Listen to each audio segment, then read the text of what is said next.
and welcome to the first episode of Tigers Talk with Chirco and Company. I am your host, Vito Chirco, alongside my brother, my sidekick, partner in crime, Dominic Chirco. Dom, what's going on today? So much. Glad to be on the show.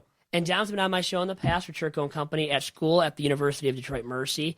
Now, the guy that hasn't been, but has been with me through many radio show and podcasting endeavors in the past, is Brett Karvovich. Brett is here today as well to help me out with this show. Brett, what's going on? Not much. Thanks for having me here. It's definitely a cool opportunity to start off doing this. Very cool. And Doc and Jock gave Dom and I the opportunity this year to do this weekly podcast, released on Wednesdays now throughout the course of the baseball season going forward. And we love that we have this opportunity. Want to thank them, Doc and Jock. And then also, we are hosted on DetroitSportsNation.com as well. So a big shout out to them for doing that for us, for all the podcasts under the umbrella of the Detroit Sports Podcast Network.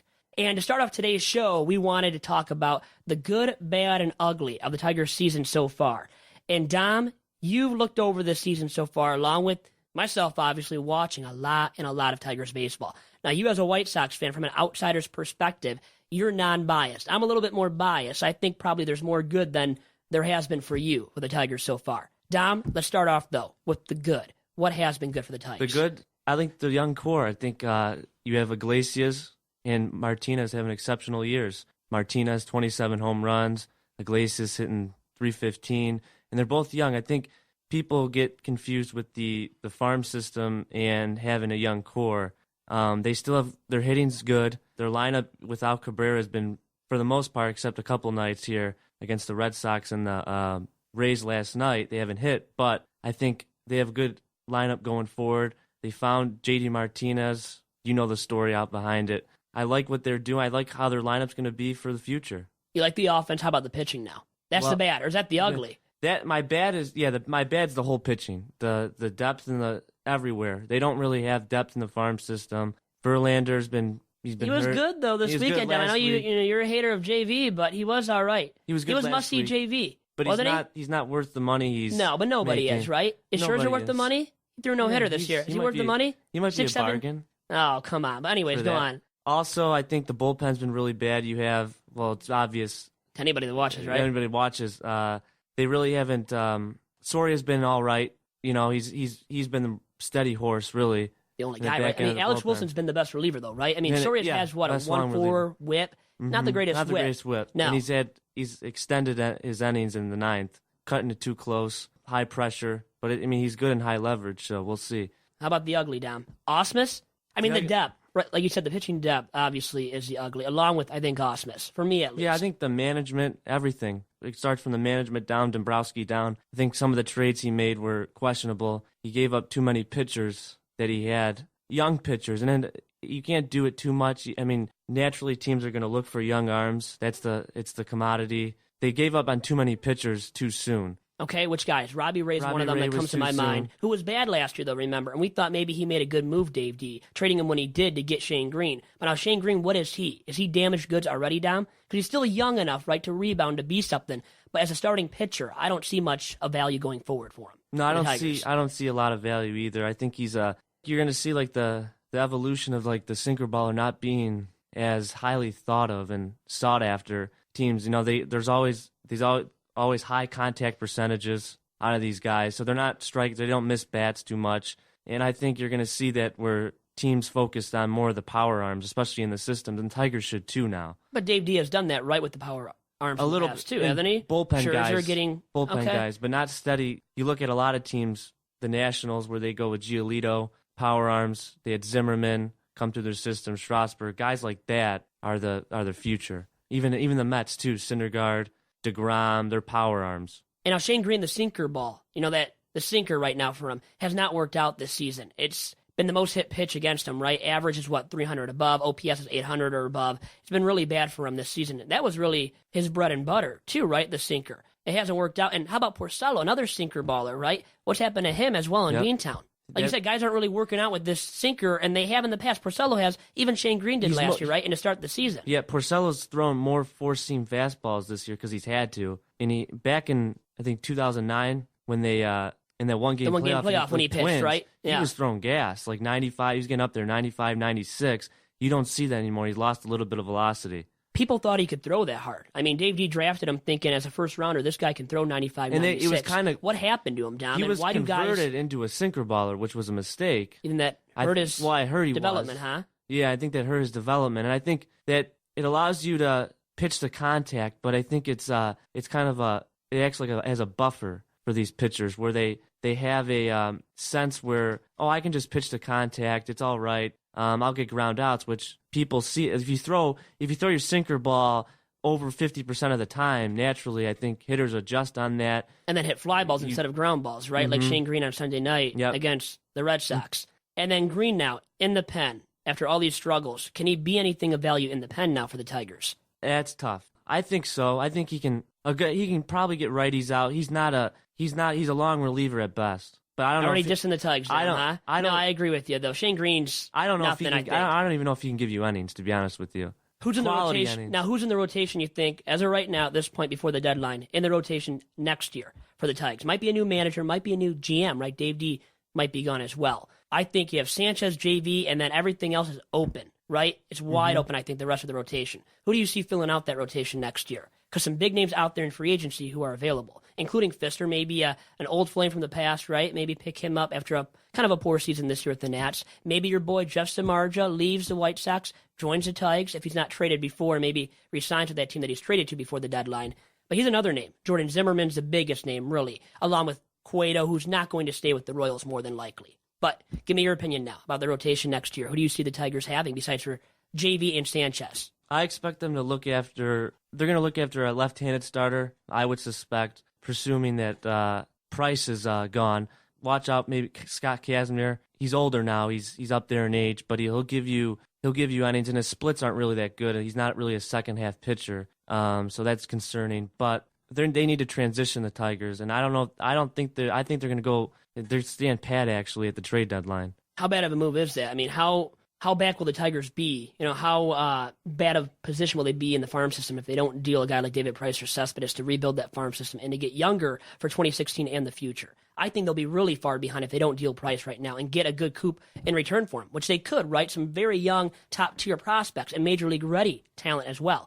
So if they don't deal him, at least, how far back will they be, you know, with their farm system, which is already depleted, as we know? Yeah, they'll be far. They'll be far. Yeah, they're already far, and I think you're going to see where, you know, as guys get older and that the Cabrera, they're going to ride this team out, and they're going to I mean, Simon's not going to be back. Green's not going to be in rotation. They're going to finagle a little bit there, but they're not going to go bonkers on the trade free market. agency No. or even right now at the deadline. Mm-mm. So you see Dave D standing pat, nobody gets dealt. Are you telling me that right now? Not even like I would Rajai say Davis. I could see Davis getting dealt. Maybe say to the that. Cardinals. Maybe, How about that he last fouled night? all those- He was messing with everybody. And you know what? Why don't more players do that, right? To mess with us. Because we're checking MLB trade rumors all day long and Twitter all day long for trades, right? And then he follows all these Cardinals players and writers. And he just fooled all of us, right? Made us all look foolish in the process. Now maybe your boy Samardzija will start doing that, or a guy like Price, who's already had his run-in with Lynn Henning. Did you read all that Yeah, about I Lynn saw and what that, yeah. happened between those two? Not the best stuff. No. So Price he owned him. I mean, he owned Henning, called him out. Henning had to apologize, and he's been ripped apart by a few guys lately. Lynn Henning. Another thing about the Tigers here, you know, I look at a lot of other trades between, I mean, the offseason you had the Braves-Padres trade, and I think going all in, I think that might be like your prototype for teams where they might be reluctant going all in like the Padres did, because look at the Braves are like a half game back record-wise from the Padres, and they got valuable. They got Whistler in that trade, top prospect who's been better than Shields. And now Shields might be dealt. I mean, after all that, really, they're going to deal him already. And how stupid is that? Prowler, right? Taking over the Pods, doing all this to get them in good position to win. Then they're struggling under 500, as bad or worse than the Tigers. Record-wise, they are worse, right, than the Tigers right now. And they're right there with the Braves, who were going to be stinko and under 500 by 30, 40 games. And look at it right now. They're that close with one another. And they built their farm now. Atlanta, that's what the Tigers should. Well, John Hart's smart. These GMs who are smart, right, Yep. who are experienced, like Dave D. Dom, who's experienced and smart. He's made some bad moves, but who doesn't? Your boy Kenny Williams did. He was, Rick Hahn, better. But you never know. Even Avisel Garcia is going to be great. Let's see how good he's really going to be, right? The verdict's still out there about he him. hasn't showed any power stroke. No, and you thought maybe he would develop that, but you, remember, always made fun of him for that lack of power when he was a Tiger. Well, yeah, remember that. And then you loved him all of a sudden when he became a White Sox. Denny Bautista was like that too. He's a big guy, but he didn't really hit for power. you see a big guy, you say, oh, this guy might hit for power. He's like a singles hitter. And now back to the Tigers. Because we're Tigers talk here, right, with Chirco and company, not White Sox talk or Padres talk. We can get into that a little bit later. We also have Ryan Ford of the Free Press coming on, and also Lee Panas of Tiger Tales, Tiger-centric blog. But now, you and I right now debating here. Tigers, standing pat, you're saying that is going to happen. But if they don't stand pat, what are they more likely to do? Buy or sell? I think they're more likely to buy. I don't think they should do it, but I've seen stuff now on the Twitter sphere and social media saying that they're going to buy, and I think there might be ambiguity behind it. Dombrowski might be bluffing a little bit. He's done that in the past. How about Price last year? They're going to maybe wait till the last minute, see if they're just wowed away by an offer for Price. But again, there's another issue. I think last year a lot of GMs saw what the A's did relating it to the Tigers. They were going all in. They gave up Addison Russell, another top prospect, in a deal for Lester. They got some margin. They went all in. It didn't work out. They didn't even win the one-game playoff with the Royals. So I think that might be a lesson worth considering for the Tigers, that it might not all work out. I mean, not for the Tigers, for the team going after Price. The team going after Price. A team like the Dodgers, they might be reluctant to give up Urias or Grant Holmes or Corey Seager, one of your tier 1 prospects. Billy Beane and the A's, or the Tigers and Dave D? Who's in worse position going forward now as a ball club? The A's, because they're a small market. They don't get free agents. And now they've traded Casimir and Clippard. And they traded Casimir and Clippard now. Zobrist is probably gone as well. They're in worse shape. The Tigers still have a young core. Think about it. I mean, Castellanos starting to heat up a little bit, 23 years old. You might have to start showing him some respect, huh? Yeah. He's hitting now. He's hitting. Yeah, let's show him some respect. Mm-hmm. Huh? Okay, go on. Iglesias, 25. He's hitting. He's a good hit and run candidate too, because he slap the ball all fields. Placido Polanco type. I love yeah. Placido. Yep. Maybe Yep. Gold Glove winner too at shortstop in the future. I think Iglesias can win a few. Yep. They don't have holes. You think he's, by the way, Iglesias, not to cut you off there, but Iglesias a little bit too flashy, huh, for your liking? Yeah, he's a little too flashy. I would prefer a guy like J.J. Hardy who just gets the job done. Really, he's not flashy. He doesn't make many. He won a Gold Glove 2 years ago. Doesn't make many errors. Yeah, I like a guy like that. But I mean, he's still good. I mean, he's not Starlin Castro where he's making errors every other play. Yeah, and now Castro, really quick, might get traded. What do you think too? Now there was talk maybe him being dealt for a starting pitcher, for Price maybe, for Hamels maybe, right? Does he have that value though to be dealt right now? Because I know he's not been the best shortstop with the glove. His hitting has, gone down in recent memory as well. A good team there would be the Padres. For Shields, you're saying? Or Tyson Ross, who's really the more coveted pitcher because he's younger and less money right now. Mm-hmm. They might give up on Ross because they have guys. They gave up Whistler in that deal.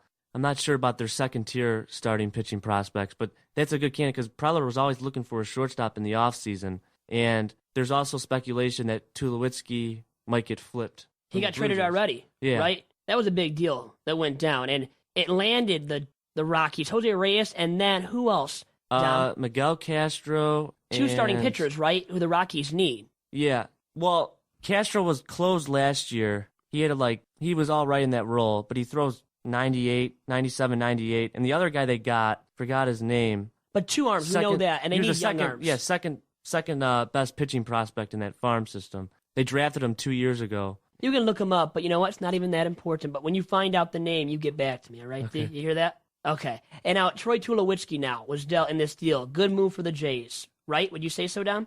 Well, they say you can never have too much offense, and they have a lot of offense. But the problem is they're paying more for him now. It's like Reyes' contract was $45 million through 2017. Now Tulowitzki's like $90 million through 2020. I like it because it makes him more potent, but it's obvious the team needs pitching. They have the worst. And that's what it is, really. The verdict's still out about. Do they have the worst ERA? Worst ERA or the Tigers do. I mean, the Red Sox, Tigers, Jays are all bad. Like starting rotation. Yeah.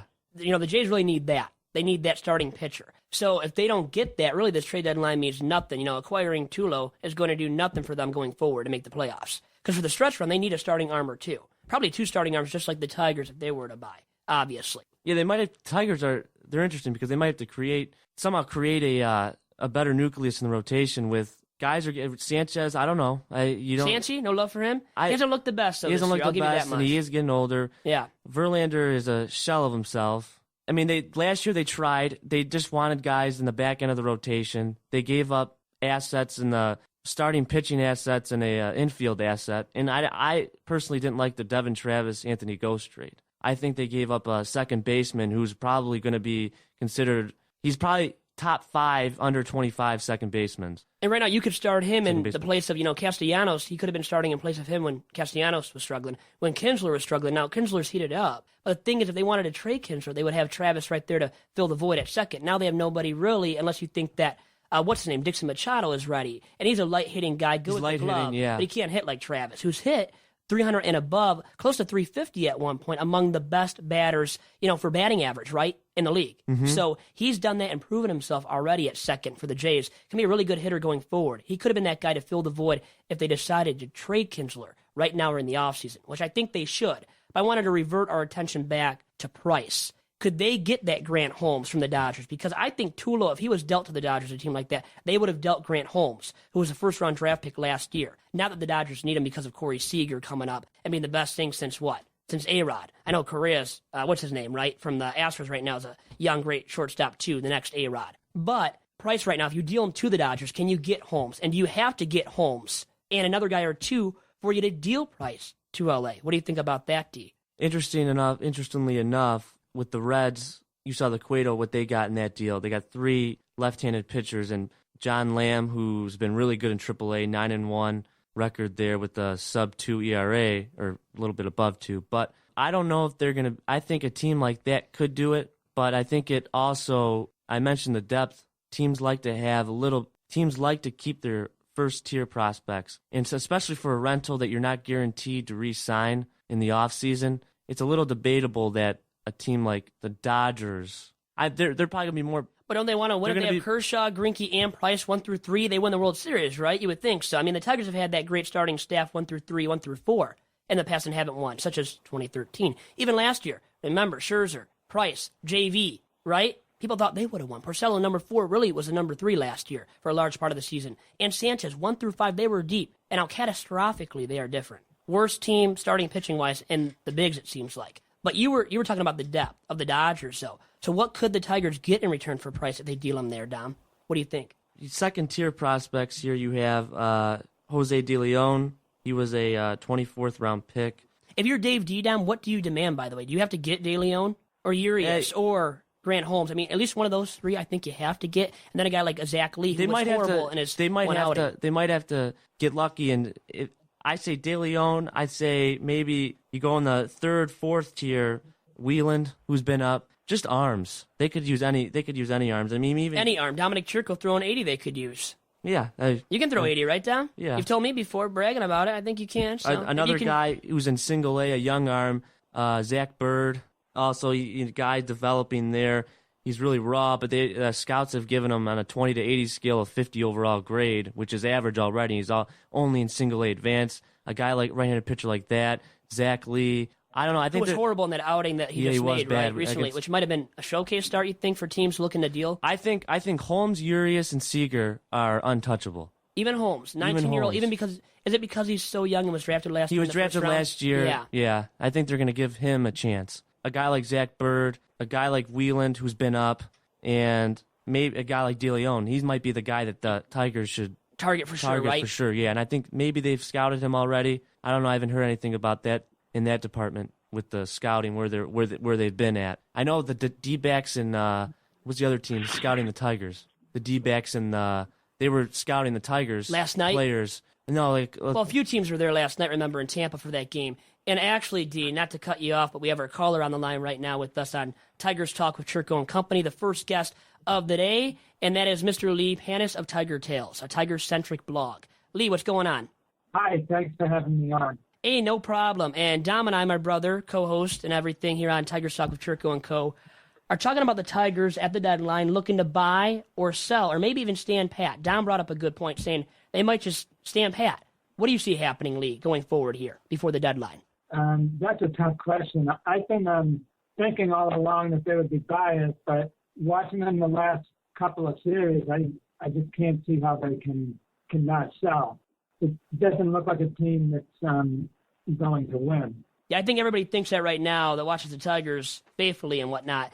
And Lee, let me ask you now, if they do sell, who do they sell? Price, Cespedes, how many guys end up getting dealt? I would think that it would be Price and Cespedes. I'm not sure they would get a lot for any of the others. I don't think it would be a big fire sale either. I don't think they need to do that. Now, what's the one deal that you could see the Tigers making then if they do end up dealing Price? To where and for whom? Maybe to the Dodgers, the Cubbies? Who do you see Price getting dealt to if they do end up dealing him? And same thing with Cespedes, Lee. Well, I think they want pitching. That's obviously their biggest need. I heard you guys talking about the Dodgers pitchers. I think that that's certainly one possibility. The Blue Jays have a couple of pitchers, Jeff Hoffman and Daniel Norris. I was thinking the Giants would be a possibility, but the Cubs, I'm not sure because they don't have great pitching prospects, and I really think the Tigers are going to be going after pitchers. So right now, the Dodgers and Blue Jays look like decent possibilities. I'm not sure who else. And now, Lee, how good was that trade that the Jays made for Tulo? What do you think about that deal? They already had a lot of great hitting, and now they've got even more hitting, assuming that he stays healthy. I don't know if they're going to win if they don't get any pitching now. They still need pitching.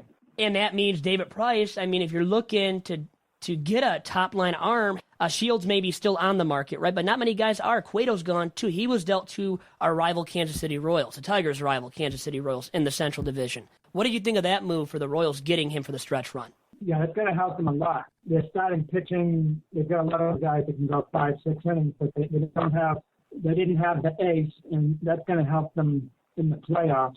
So I think that's a good move for them, even though it's just a rental.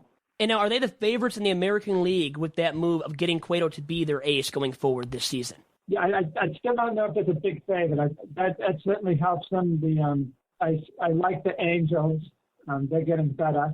They had kind of off to a slow start, but they've got Trout and Pujols, and they've got pretty good pitching. The Yankees have been a surprise. I would say I think the Royals and the Angels would be the favorites right now. And now, for the Tigers' sake, they're not the favorite for anything besides for maybe finishing in last place right now. How bad do you see the Tigers actually finishing, though, this year? 4th place, 5th place, dead last as in 5th. What do you see, Lee, for the Tigers going forward? Well, since I think there's a good chance of it selling, if they do sell, they'll probably finish last. If they stand pat, they could finish last also the way they're playing. I would say that Cleveland or Chicago could easily pass them even if they stand pat. So I really think that they need to sell. I wanted them to buy for a long time, but up until the last couple of series, but I think they have to sell now, even if it means finishing last. And now, Lee, one last question for you here live on Tigers Talk with Chirco and Company. I'm your host, Vito Chirco. Dominic Chirco's here, Brett Karvovich, and then also John from Doc and Jock. Wanted to ask you about Brad Ausmus's future now with the Tigers. Does he last past this year? What's your opinion on that? I think it'll last through the year, but I don't think he's going to last. I don't think he'll be back next year. I don't think he's the main problem. They just don't have pitching, but I also don't think he's a great handler of pitching. Sometimes he seems to leave guys in longer than he should. It's kind of hard because he doesn't have enough arms. He tries to leave the starting pitchers in there beyond their effectiveness sometimes, but that's because he's trying to save the bullpen, which is very thin. But even with that, I don't think he's a great handler of a pitching staff. And I also think they're going to be looking to go after, if they do finish last, which is a strong possibility, I think they're going to look for a change anyways. Hopefully that won't be the only change they make, because I don't think that he is the main problem. It's the pitching. And Lee, with that, thank you very much for all your time today on Tigers Talk with Chirco and Company. You have a good one. Okay, thanks for having me. No problem. And that was indeed Mr. Lee Panas of Tiger Tales, a Tigers-centric blog, big-time statistician for the Tigers who has followed the Tigers for a long time now. And Dom, we discussed the Tigers where they could finish, worst-case scenario. What do you think? 4th, 5th?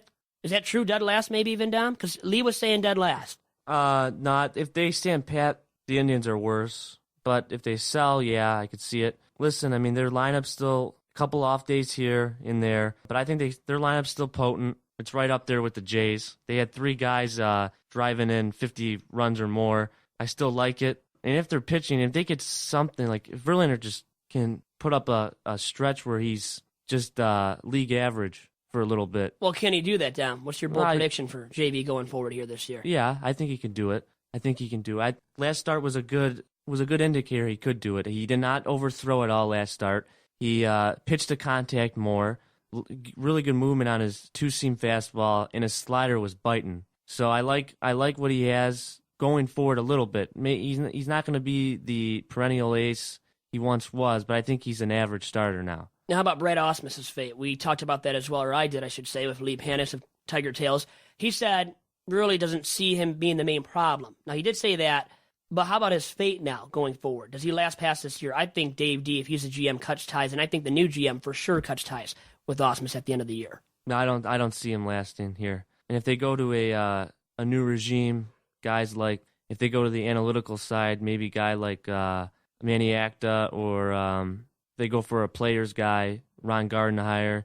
Ausmus has just done a poor job of handling the bullpen. And to his standing by him, I think he doesn't have a lot to work with in that bullpen, other than Wilson and Soria. So it's hard to finagle. How about Rondon? He's looked all right of late.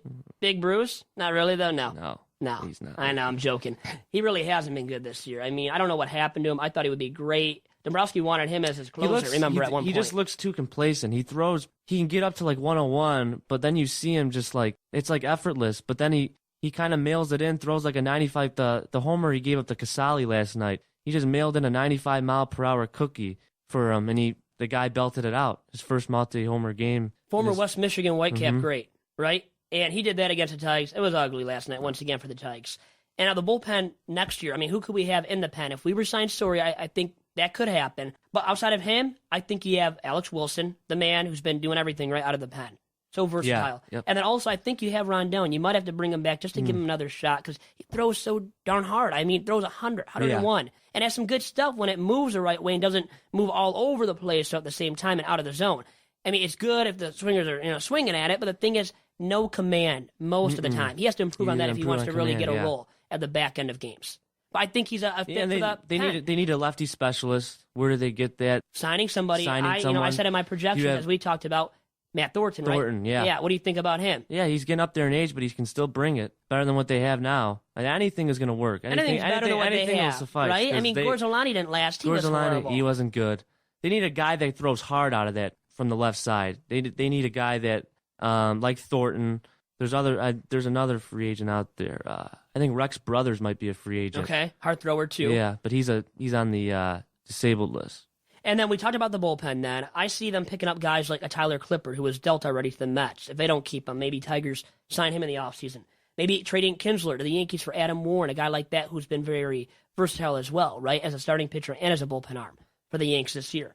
And then I could see Matt Thornton, as we already talked about, being signed as a lefty specialist for the Tigers for next year. A veteran arm, but a one-year deal, right, for a guy like that. That's all you need to do. You can go year to year, right, with a lefty specialist. Why not? Yeah, the Phillies have built those guys up. The Rays have Jake McGee. I'm not sure. His contract might be up soon, unless they extended him. I'm not sure. A guy like that, Diekman on the Phillies can bring it. He hasn't had a good year this year, but they have a pretty good bullpen too, by the way, for a bad team. The Rays? The Phillies. Yeah, Papelbon's been good if they don't trade him. Luis Garcia. He's been very good for them. Yeah. I was going to say the Rays. How about their pen? Year to year, how they just build the pen. New guys every single year, it seems like. How do they do it, Dom? I could see them conceivably trading Boxberger at the deadline. 25 saves. He has value. They build those guys up, and how many different closers have they had in the past? Rodney, Belfour come to mind. Soriano. Right, definitely. Soriano as well, remember, was very good. Then he regained his value. Now he's not the same. Belfour Soriano, for a little bit. Belfour was hot commodity. When he went to the A's as well, now he's kind of bounced. He hasn't been the same since then. And Rodney, same thing. But all these guys, when they went to the Rays, were absolutely dominant. Yeah. For the Tigers, when they got Rodney, when they had him, horrible, right? Look at the Mariners now. Mariners now dealing with that as well. But I was going to also ask you, looking past the bullpen now, the Tigers' managerial position next year could be opened up. We've talked about Gardenhire. Is he the best candidate out there by far, Dom? What do you think? Yeah, I think he can connect with the players better, kind of like Leland. Who was a man. Right, Dom? Mm-hmm. Best manager of all time? For you too, right? I mean, better than Ozzie Guillen by far. No, Jerry Manuel. Oh, Jerry Manuel. Okay, yeah, he was the best manager of all time. Or Ken Harold. Yeah. Yeah, I think he's the best relationship guy. I think he's good with that. I saw maybe you go analytical route, you were mentioning Gabe Kapler. Former Tiger, great former Gabe Tiger. Kapler. Another guy to look, Vizquel and Trammell. Trammell might get rehired. It's funny because Tony Paul, I believe, tweeted that out last night. What if they fire Ausmus right now? Is Trammell the guy that takes over then? I think it's Lamont. But if not, it might be Trammell, actually, on the interim basis. And how funny would that be? And what if they turned it around and made the playoffs? I would love that for Trammell because he deserves that, really. After what he went through, he had nobody to manage. He had no one to We all work could have with. done as well. And he actually, you know what? His last year improved with that ball club. He did. They won 72 games. I mean, the Randy Smith years set the team up for failure. Yeah, he didn't have a chance. And then Yeah. Dave D took over, and ever since then, it's been the man, the legend, the glorious Dave D, who could be leaving us, D. Now, Ausmus we think is, right? How about Dave Dombrowski now, Dom? I know his contract is up here after this year.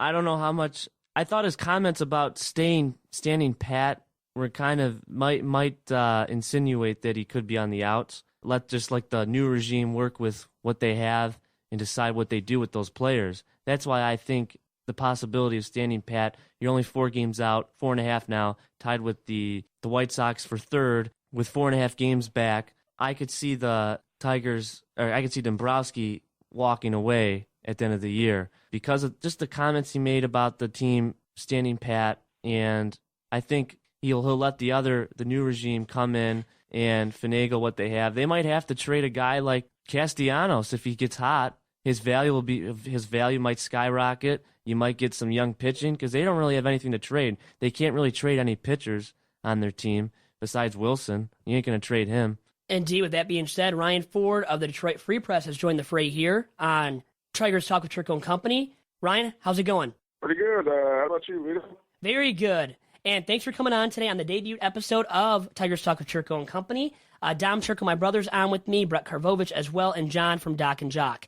And Ryan, really quick, we were just touching upon Dave Dombrowski, his fate, and whether or not he'll come back after his contract expires. What is your take on that? I tend to think he will come back.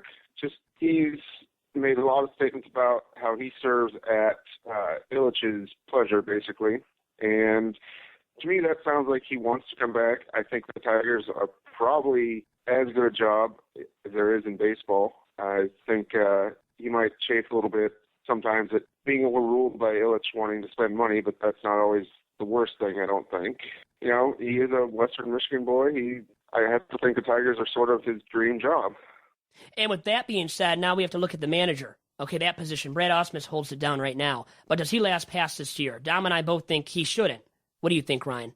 I would probably agree with that, especially if they continue, obviously losing and miss out on the playoffs. I think you could make a case for him returning if you want to say, and again, I don't know that I would, but if you want to argue that sort of everything that could go wrong for the Tigers this year has, including injuries. I mean, they came into the season, McGee was healthy, but V-Mart was obviously not healthy. At some point, it's up to the players to play, but the manager should know that as well. What does the manager do? I think one of the things, he doesn't seem to have lost the clubhouse. They seem to be motoring along, so to speak. But how about Price, though, and him going at it? A few times now. I think he might have lost the clubhouse with Tim, who's a big-name starting pitcher, who the Tigers, at one point probably wanted to resign, and now it doesn't look like it's going to happen. Now, not based totally on that premise of Ausmus and him not getting along, also about the money, but don't you think that might have been a factor, him and Price not seeing eye to eye at times? And I think we've seen that on display, too, this season.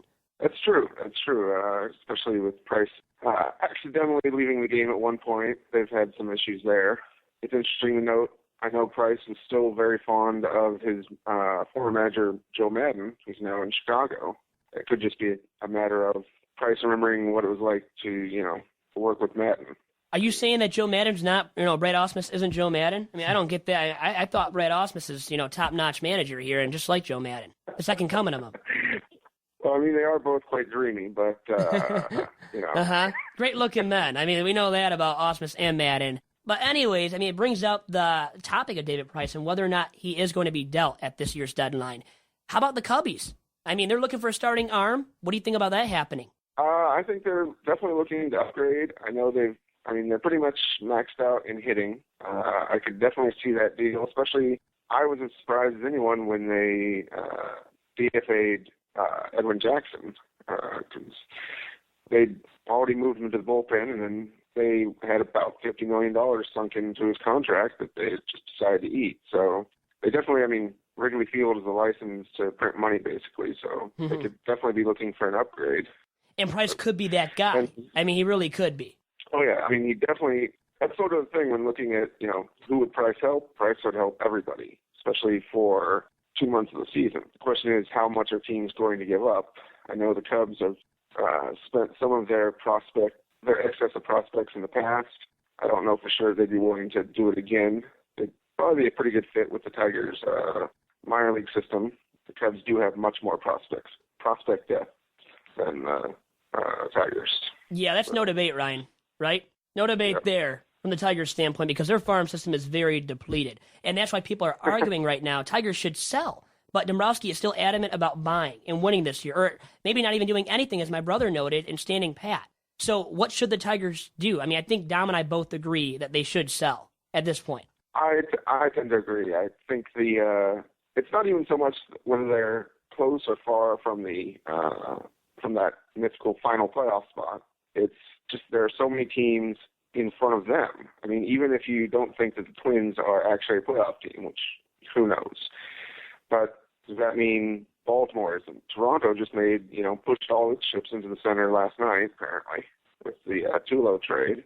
And, then there's still, Texas is talking about Cole Hamels. I mean, there's just a lot of teams that you have to hope all of them lose. Even if you say that, well, the Tigers play all the teams in front of them, you still have to beat them all. And honestly, they're not beating anybody right now. So I'm definitely team sell. I think you want to do it in a reasonable way. It'll be interesting. I wonder if a Hamels deal sets the mark for Price or if it's vice versa. Because they're not completely comparable. Hamels comes with more control over the next few years, but he also comes with a higher price tag and he's slightly older. So that could determine a lot. And I think that's the big reason why the Tigers are waiting. They want to see if Hamels is dealt, that will set a lot of the market and take away one of their theoretical trading partners. But and now, if the Phillies decide to hold on to Hamels, then there could be a bonanza for Price at the last minute. we could see that happening. And the thing is now, what's your opinion on this question here that I have for you? What's the most likely deal that you see the Tigers making before or at this year's deadline on the 31st? I would say I could really see them trading Cespedes. I think he does bring a return, and there's indications that he would like to return in free agency possibly. Although I know one complicating thing is his contract gets slightly tricky when it ends. The Tigers aren't allowed to obviously offer him a qualifying offer to get the free agent pick, and I believe that whatever team he's on at the end of the season only has a 5-day window to negotiate with him before they have to make him a free agent, if I understand correctly. So in that case, trading him might actually enhance their chances, or at least give them a slightly longer window to talk terms than just the 5 days at the end of the contract. Well, Ryan, with that, thank you very much, my man, for all your time today on Tigers Talk with Chirco and Company. I appreciate it, and you have a good one. Hey, you too. Thanks. Talk to you later. Yep. And that was indeed Mr. Ryan Ford, Gizmo producer. I wanted to actually ask him, I forgot to, what the heck is a Gizmo? But it's actually him designing the front page of the sports section at the Free Press. And he talked about the Tigers' trades in recent memory under Dave D. How about that article, or the one that he wrote recently in the Free Press about the deals made at the deadline by Dombrowski, Dom? Gave an F for the Jared Washburn move made in 2009, I believe it was. That was horrible. He didn't work out, right? But some other ones were good, Dom. We know that. Even Price. Peralta was a good move. How about Price now, looking back at it? If they end up dealing him and getting some good prospects in return and got a good year and a half out of him, what do we say about that deal? How do you grade it, Dom, at this point? You mean last year's? Well, we got Price at the deadline. How good has he been? What would you give the trade? What kind of grade would you give it, Dom, at this point? Even if they do deal him as well. A-. You think so? That good? I mean, I think a B+. A-, B+. Yeah. You can argue he's been the best left-handed pitcher in the American League. It depends if you go with who you go with, Sale or him. Well, I mean, you're going to go with Sale, right? But Price I like. Look at him. Get into it a little bit. I like that. Yeah. I like Price because he's not. You like him. That's good. He likes him, Brett, right? I think he doesn't overexert himself too much like Sale does at times. In that motion by Sale, is he going to get hurt one day, Dom? I'm sorry, but what is that called? I saw the big bird, where he extends his arm all the way back. There's been a comparison to an animal. The flying. He's called something. I remember the nickname because I wrote a piece about it last summer for Greater Media as an internship, as an intern over there for an internship at Greater Media. and I forget the name that I gave to him because of how he delivers that baseball. So, I mean, maybe with that motion he does get hurt. I'm not wishing that upon you, Dom, and Chris Sale, and all the White Sox fans, though. Trust me, okay? But Price is durable, though, right? Price is even more durable, I would say, even than Sale. That's why I think Price, for me, in that debate here, comparing the two, I think is number one over Sale. But Sale's a close over in the 30. AL. That's the thing, though. And Sale is what? He's barely over 25. Mm-hmm.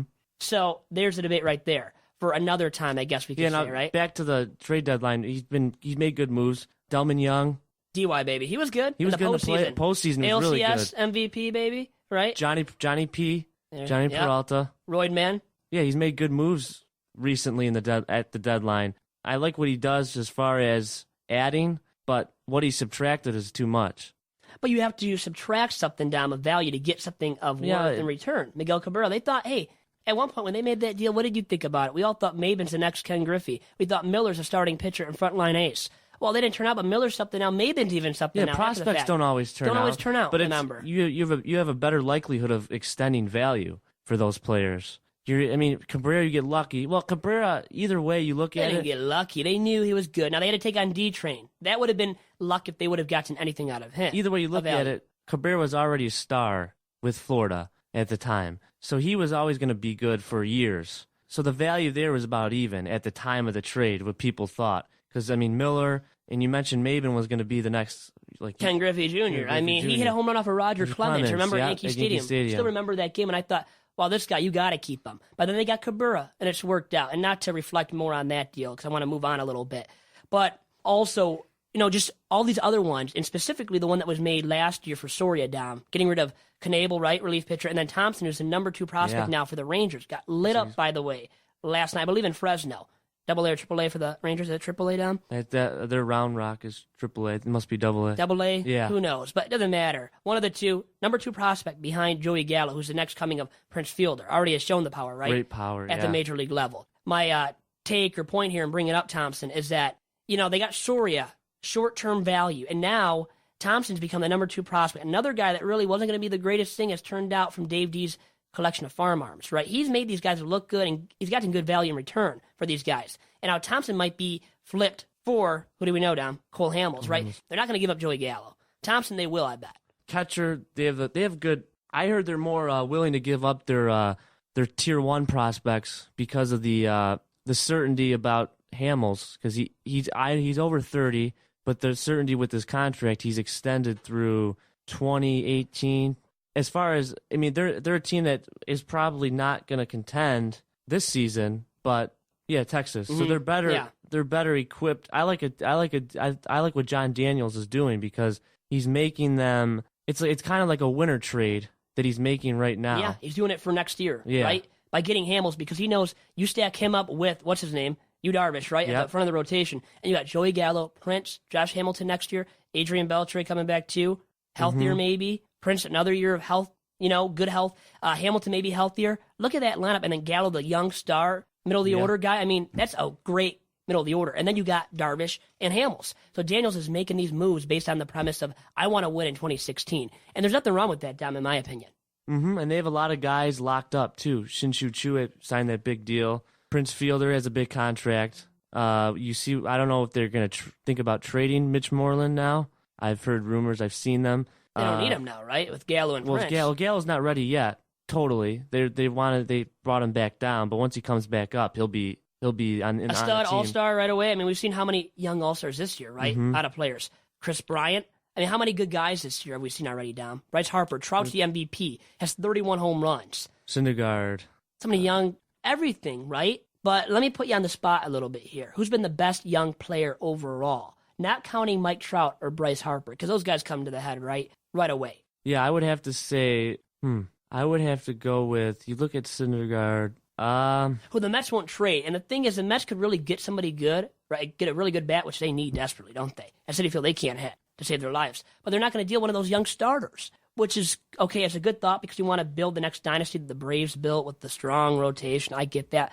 But the Tigers just proved they couldn't win with the great arms, right? Teams have proven in recent memory. Doesn't mean anything. Doesn't guarantee you any success, Brett. You got to know that. Brett does. Dom? Well, if you're going age by 25 and under, you could even put Stanton up there Forget about him then too, because Okay. you know what? That's an easy one. But there's so many. I mean, There's so many guys. You don't just need those 3 guys to say, "Oh, I've got a great young up and coming team," because you can pick a guy like Iglesias, right? Isn't he? Iglesias. Who you're not going to pick, but you get my drift here. Yeah, Michael Franco. Yeah, who's been good for the who's Phillies. been Phillies. Yeah. Carlos Correa. Next Another coming, guy. right? The next thing, coming, next best. Jeter. Yeah. Jeter or A-Rod. They say A-Rod there in Houston. Mm-hmm. And we should have asked Ryan about that Casimir D. trade, by the Gordon. way.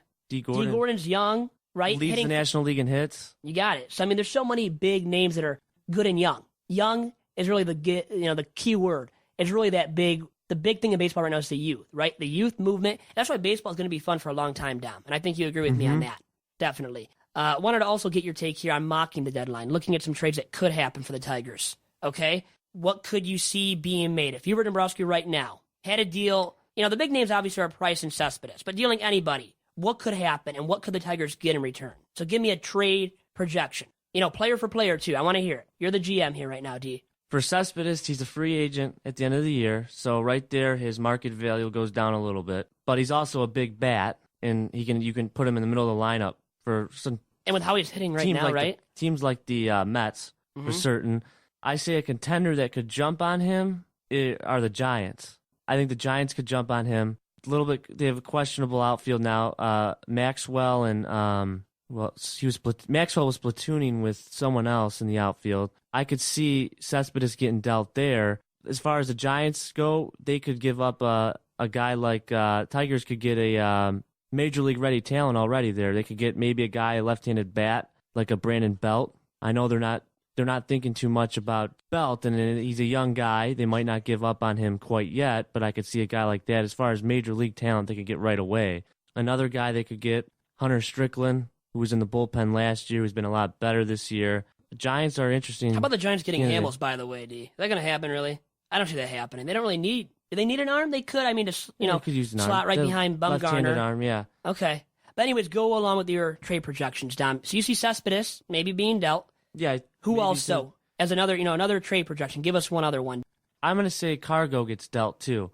I think a team like the Angels, who added last night, they added... The Flying Hawaiian. Yeah, Shane Victorino for depth, as they say, and they're still shopping for an outfielder now since Tulo's gone, who the Rockies, it seems like they haven't been able to get over the possibility of having to give him up. They finally did. With that being said, I think Cargo gets dealt as the next chip that falls in Colorado, and I think there's players. Cole Calhoun is a good piece they could get back, an outfielder for an outfielder there. Also maybe a Daniel Robertson, utility infielder, Efren Navarro, guys like that who've already been up in the majors who they could get value for. Or even if you go to the rotation, you're going to see maybe if they give up on a guy like, C.J. Wilson. By the way, did the Rockies get enough for Tulo?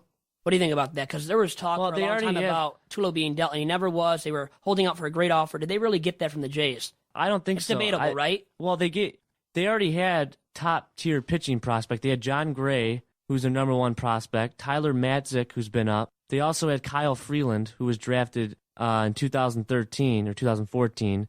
So they already had arms there. What they didn't have was positional depth in the farm system. And you get good arms. You got Hoffman and you get Castro, but they could have looked for like maybe a Dalton Pompey, the number 2 spec in the Blue Jays farm system, a guy that is projected to be a center fielder who's really good, who's a really good defensive wizard.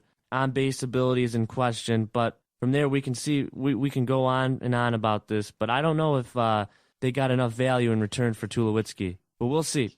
Yeah, Dom, Tulo, I think, brought a good amount in return, but I think they could have gotten better. And there was talk about the Yankees maybe other getting teams too. The Mets getting him. Yeah. So the Rockies may be dealing Cargo now. Mm-hmm. How many teams are going to be in the market for Cargo, Dom?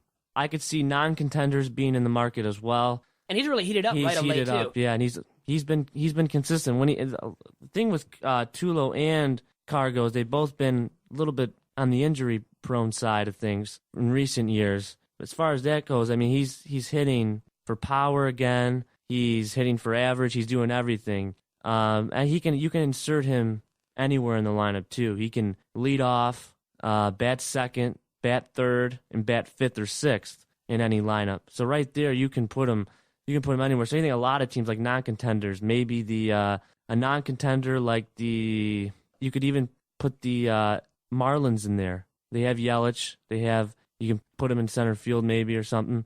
Do something there. Maybe Cargo goes there. Marcelo Zuna has struggled in center field.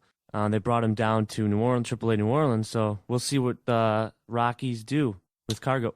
We will, Dom. And I love that insight about the Rockies, what they might do leading up to the deadline as well. And because Tulo was dealt, that's why Cargo, you think it's dealt now. Really, it's based on that, right? Because Tulo was dealt. Would you have seen Cargo being dealt without Tulo already being gone? Or do you think it's a trickle-down effect from Tulo to I Cargo? think I did not see Tulo being dealt first of all. Since that happened, I think now, like you said, it's a trickle-down effect for him and Cargo. I think those are the two guys that both those guys are close to 30 now. They're moving on, but the Rockies need to add positional depth in their farm system. They have Dickerson in left field. They have Blackman in center, but the infield's a little bit. Besides Arenado, they could add shortstop, second base, and first base and catcher for the future. They got to focus on those positions. Now, who's hot, who's not? Let's start talking about that. Who's the hot commodity? LeMahieu's second base. Oh, beautiful. Brother Rice alum, right? Now, who's hot, who's not? For all these teams, commodities before the deadline. For the Tigers now, who's the hot commodity? Hottest one outside of David Price. It's Cespedes. It's Cespedes. Now, outside of Cespedes, who is it? Outside of Cespedes, it's probably Soria. Okay. How about a deal for him? Give me a mock, a projection here. Team that needs a closer. Well, if we go with, let's say Hard to put you on the spot here, but if you need time to think about it, that's fine. Give me a second. Okay. Yep. Who's hurt their commodity, their stock value and whatnot leading up to the deadline? Who's really hurt that? I would have to say anyone on the Cubs right now has hurt it a little bit. They really don't have a guy where they really don't have guys where in position to trade. They're probably gonna stick it out with their young guns and in their lineup. If they even were thinking about trading a guy like Miguel Montero or I could see it happening for another catcher or more prospects or another bat or a pitcher, they might have to do something like that, but they already signed him in the offseason. I don't see it happening, but maybe. He hasn't been good this year, Montero. Now, back to Cole Hamels. We've talked a lot about him, haven't we, in depth today. But the thing is, how much has his value skyrocketed since that no-hitter against the Cubbies on Saturday? His value was kind of going down a little bit. He was kind of roughed up, not looking the healthiest or the best. I don't think it's. Did it really help him out that much? I don't think it's was he already good skyrocketed. enough? I think he was already good enough. Okay. I think scouts were worried about his previous 3 or 4 starts. He put up a 19 ERA. They just wanted to make sure. That's not good, right, Don? Oh, not at all. Yeah. They just wanted to make sure that he was back to the norm, back to his norm, get back to his norm. And if he did, he showed that he threw a no-hitter. And he was throwing, I know the velocity impressed a lot of people watching that game. He was throwing 95, 96 consistently, which is shocking because before that he lost a lot of juice on his fastball. And you got to look at the big discrepancy in pitches, too. He throws a changeup, which is close in speed, and there's not that much tally off from a 92-mile-per-hour fastball to an 87-mile-per-hour changeup. For him to have that velocity go up to 95, 96 is really a good sign. Now, who else has really helped themselves out, leading up to the deadline to really enhance their stock value? Well, Ben Zobrist is a guy that he can do everything. He can play every position besides catcher and pitcher. Very versatile. He's hit well from both sides of the plate, and his defense is dependable. It's good enough, and he's versatile. Yep. Utility guy, right? Can play second, third, outfield even, if he needs to. Now back to Soria. How about a deal now? Sending him to where and for whom, Dom? You're the armchair GM right now. You're, subbing in for Dave D. Who do you trade him to and for what? It's close because he's not a closer, really. A team that needs a setup man. Which he was for the Tigers last year, right? As a great eighth-inning guy, but then Osmus kept using, we know who, right? Chamberlain. Whatever. Yeah, a team that needs a setup man and a team that possibly could use it. Typically, good teams have good bullpens, too. That usually goes hand in hand. The Yankees have a good bullpen this year. The Royals are the best team in the AL, right? Have a great bullpen. Yeah. I would have to go with the Blue Jays. They could use anything. Any pitcher, right? Any pitcher whatsoever. in the bullpen. Yeah. They're just like the Tigers, really. As far really, as any pitcher would help pitching, out. and they gave up 2 good arms in Hoffman and Castro in the deal. They have more pitching depth, but we'll go on. I think, they're the best fit for he's the best fit for the Jays, Soria. And they could get pitchers in return that have already been there. Roberto Ozuna they could get guys there, younger guys, maybe just a swap for a reliever like that. Tigers get younger, a guy that who came over from Mexico, who was really good in the World Baseball Classic. Maybe they get a young guy like that who you can insert in the bullpen for future years. And we appreciate everybody for listening on today's episode of Tigers Talk with Chirco and Company. And in the future, many more episodes about the Tigers, Tiger-centric, and Major League Baseball all around, all 30 Major League Baseball clubs. Every single Wednesday being released on the Detroit Sports Podcast website under the Detroit Sports Podcast Network. And also, we're hosted by, once again, DetroitSportsNation.com. And that's all for now. For Dom, for Brett, for John, I am your host, Vito Chirco, signing off for today's debut episode of the show. Have a good one, everybody, and good luck to the Tigers at this year's deadline.